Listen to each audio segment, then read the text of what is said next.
पाठ 6 गुलिवर की अनोखी यात्रा। हम सभी अपनी दादी नानी से बोनों की, विशाल भीमकाय व्यक्तियों की और परियों की कहानियाँ सुनते आए हैं। ये काल्पनिक कहानियाँ हमारी सोचने, समझने और कल्पना करने की शक्ति बढ़ाती है।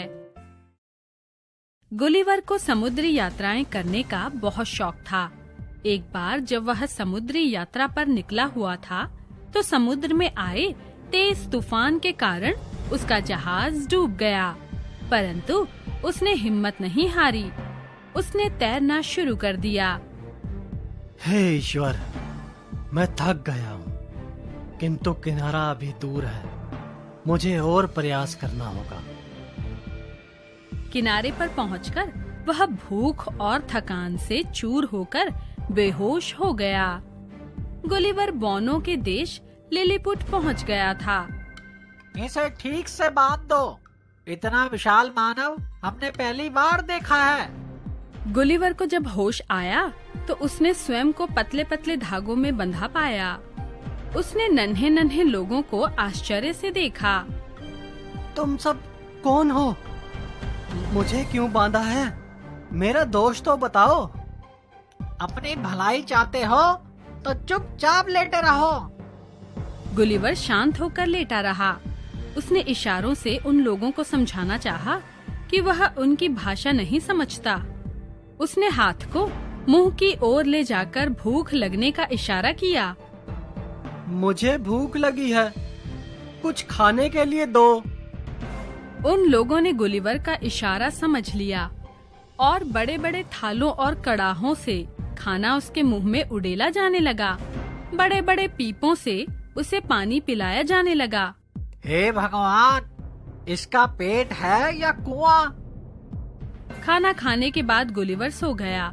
जब उसकी नींद खुली तो उसने देखा कि उसे एक बड़े पिंजरे में लिटाकर कहीं ले जाया जा रहा था।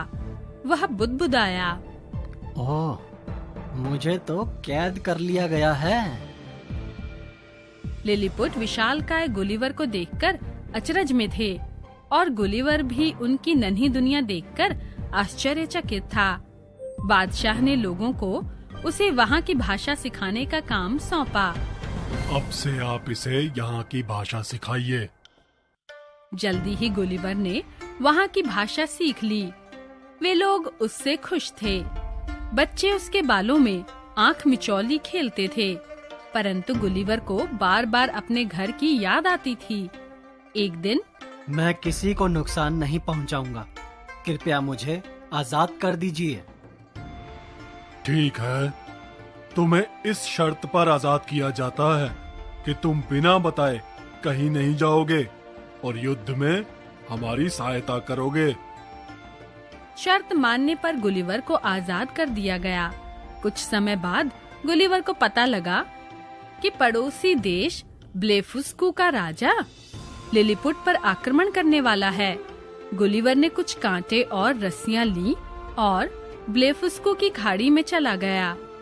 गुलिवर ने ब्लेफुस्कू वासियों को मजा चखाया और उनकी कई नावें भी अपने साथ ले आया। लिलीपुट वासी उसकी इस सहायता और सफलता से बहुत खुश हुए। एक दिन तट पर टहलते टहलते गुलिवर ने समुद्र में एक नाव देखी। यह नाव उसे आशा की किरण लगी। अरे, यह तो नाव है।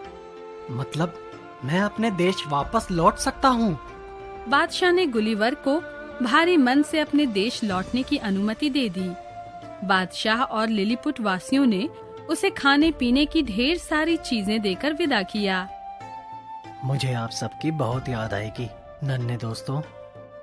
हम सब भी तुम्हें याद करेंगे दोस्त। गुलिवर को संयोग से समुद्र में अपने देश का जहाज आता दिखाई दिया।